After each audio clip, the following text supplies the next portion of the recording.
Family and fellow soldiers, I'm the Professor, and this is the Moment of Truth. I know I post these morning briefings early, but people have kids, and nobody really waits until 9 or 10 o'clock in the morning to open their Christmas gifts. They do it as soon as they wake up. I understand. Well, if you would be so kind as to take a moment away from ripping off that wrapping paper and admiring whatever made-in-China products you just received, I'd like to give you a message that I think might give you a happy new year. If not this year, then certainly next. As the black media, we routinely say that the reason we make it a point to post content on the holidays is precisely because the white supremacists don't take a holiday. As a result, black empowerment can't either. But you know what? Even if the enemy did take a day off, black empowerment would still need to be 24/7 regardless. Even if white supremacy and the anti-black racism that it created didn't exist at all, we would still need to eat, to be clothed, to build our homes, to make the most of our lives. So we would require black empowerment every single day, no matter what the condition was. Simply by virtue of being alive, we would require our empowerment. That's what things would need to be under the best of circumstances. But as we all know too well, we don't live under the best of circumstances. We live under white supremacy. As a result, we have to be on guard against the constant distractions that the enemy throws at us. White supremacy is sophisticated. A lot of black folks are in denial about that, and these are the main ones who white supremacy has defeated. But for those of us with our heads on straight, we understand that fact. You don't have a system this evil that lasts for half a millennium because if it was an accident, it didn't get here just by happenstance. And it's not just guessing its way as to how to control people. They've refined their methods all the way down to a science. And part of white supremacy sophistication is to seduce the people that it oppresses, to make them want to be part of the trappings and surroundings of the dominant society that holds them in bondage. This society doesn't work for black people because it wasn't created to. It was created to exploit the labor and the unique cultural vitality of black people in order to enrich and sustain the dominant society. But nonetheless, the people whose interests this society works against still want to be part of the festivities because the white media makes it a point to portray it all as being so fun. And besides, when you're oppressed, truth of the matter is you don't really have that many opportunities where you get to relax or to enjoy yourself. So it's kind of a sanctioned day, the classic pork barrel politics. Food, exchange of gifts, family gathered for the occasion, singing Christmas carols, putting up decorations, and, for most of us, a day off work. What's not to like, right? Well, the first thing that might give you pause is that this is all a simulation of being festive. It's not genuine because it doesn't come from an organic place. It didn't come from us. You see, for an oppressed people, when the dominant society allows them to have just a little bit of a reprieve or something that it calls a reprieve, the oppressed will go overboard and tell themselves that it's the second coming. But for us, the reality is, at best, we're going through the motions of being festive. We don't have the real thing. See, when a people have been robbed of their own power, especially if that deprivation goes on for a long period of time, robbed of the material resources that they need to sustain themselves, culture doesn't just sprout out of the ground. You're going to need resources if you're going to create a culture and sustain it. And when a group of people have been deprived of that for hundreds of years and forced to operate inside the confines of a repressive system, they try to convince themselves that it's not as bad as all that. Denial is going to kick in at some point. People get conditioned to stop thinking and acting for themselves because they're not allowed to. And that spiritual impulse of self-determination will atrophy and eventually go dormant if those people are kept in bondage long enough. This is what's happened to us. This is the psychological and even spiritual damage that is done when we have been robbed of our power for so long. Do we observe these so-called holidays that the white society engages in because we genuinely choose to? Did we choose it for ourselves? The same way we chose our names? Or do we do it because we don't have much choice in the matter? Without choice, you cannot have self-determination. And without self-determination, you're not free. Now, for those of us who like to argue simply for argument's sake, I did not and am not saying that if you observe these holidays or if you engage in the practice of exchanging gifts, that means you're not free. See, you're exchanging gifts. Or you're making merry on these holidays, so that means you're not free. I didn't say that. What I'm saying is that when you have your own culture and your own history, and yet you still put more thought, effort, and money into celebrating only what the dominant society says you can, and you refuse to honor your own history and traditions at all, then that does mean you're not free. What have you done for yourself? The dominant society wholesale ignores what's important to us. More than that, they denigrate it. They run it into the ground. They say this is worthless. They show no respect for anything that's important to us. They show nothing but contempt for us. That includes our ideas, our contributions and accomplishments. It includes our historical milestones and our cultural touchstones. They run all of it into the ground when they're not trying to ignore it, that is.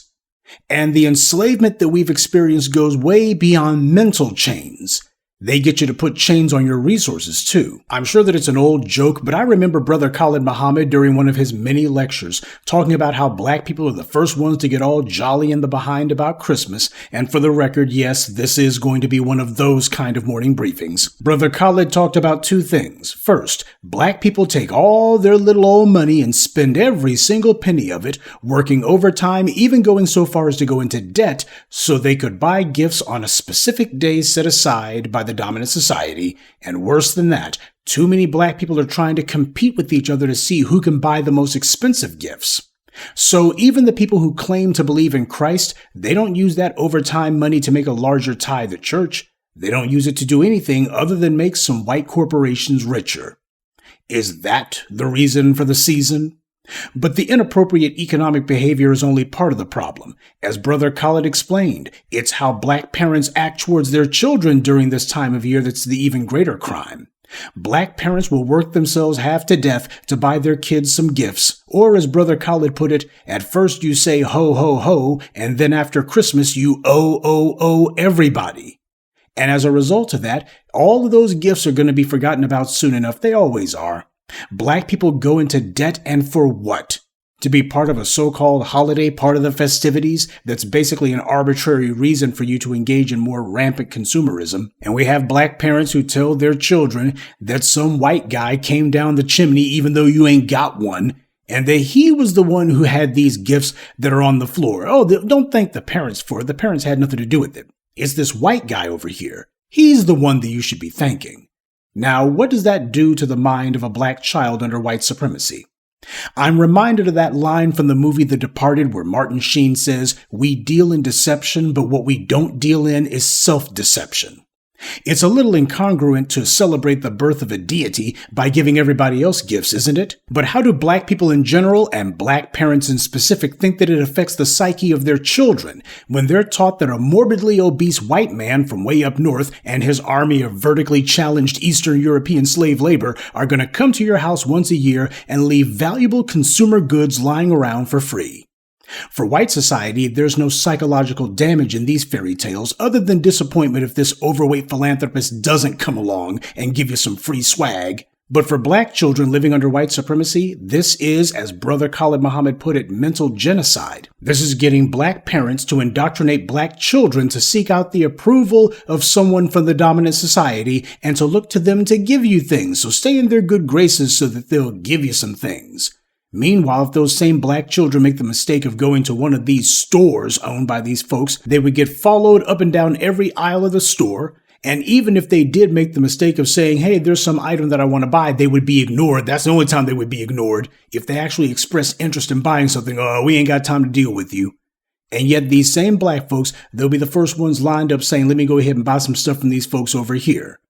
We see this with black people who become adults too. They're either looking to get something from the government or sucking up to a non-black person on the job. Look, there is no Santa Claus. I'm sorry for the few people out there who this may be a shock to. So that being the case, these holidays are actually nothing more than a sociological exercise in buying some sort of merchandise and then handing it to somebody else. That's what it actually is. It's commerce. And that being the case, it's stupid for us to talk about this in terms other than economic terms because that's what's really at stake. That's definitely how these corporations see it. Again, nobody's saying that there's anything wrong with exchanging gifts or taking time out for family, but we of all people have to dedicate ourselves to doing these things on our own terms.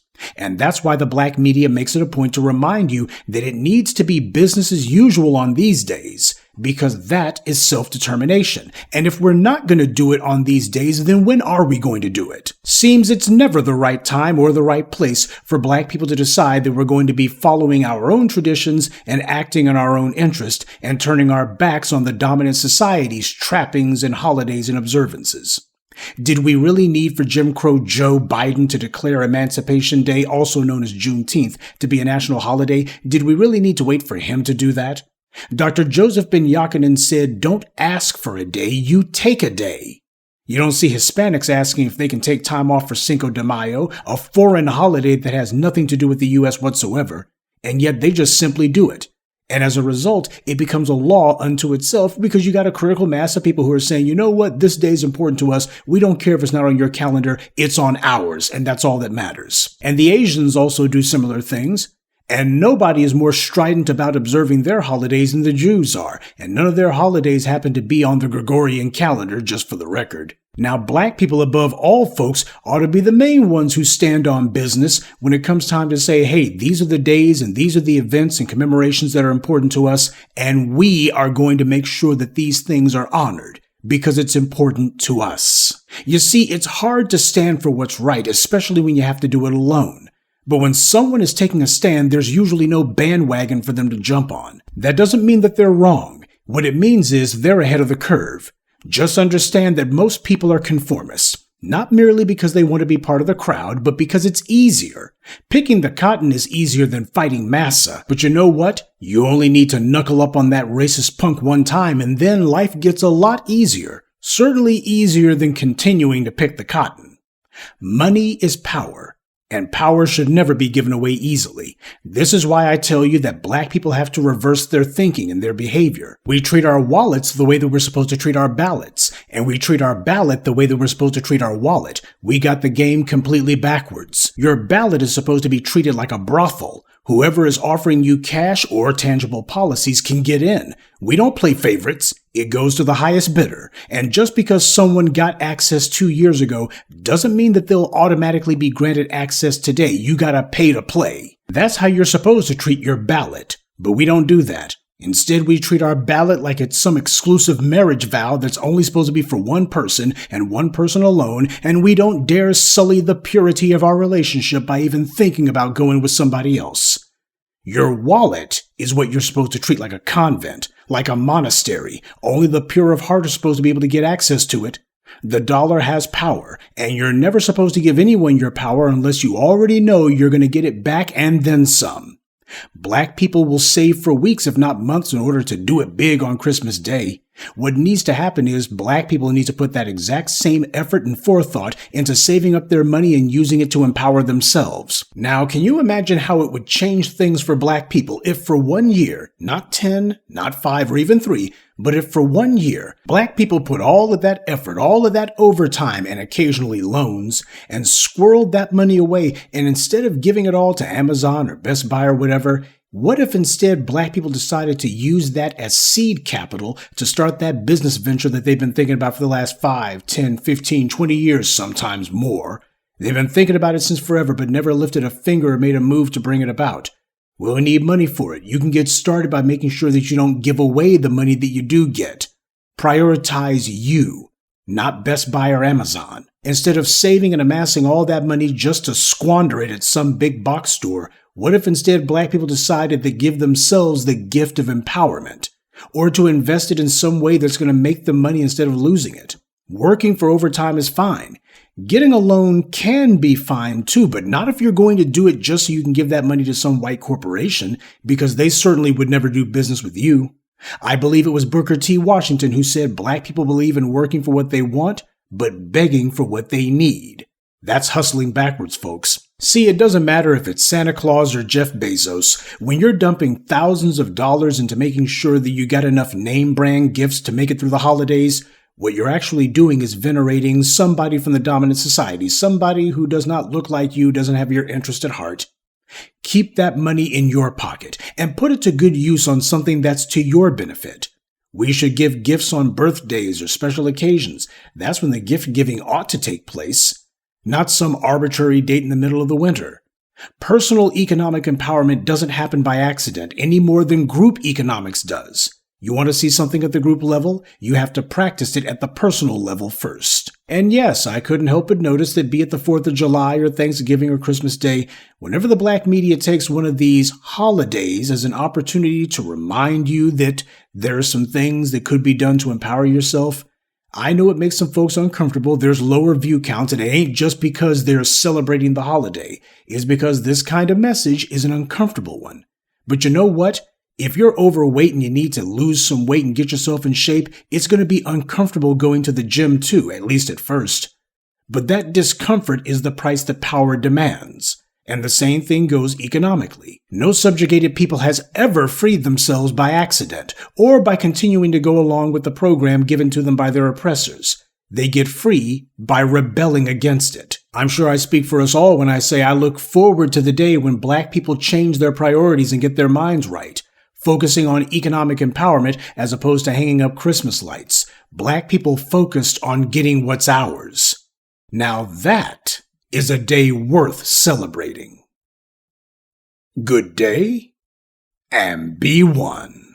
I'd like to take a moment to mention some of our contributors. Ginger Vine, Earth Angel, Sakina Collins, Black to Deaf, and Williams. Salute to them and thank you to everyone for listening, liking, and sharing this message. Black empowerment only exists because of you.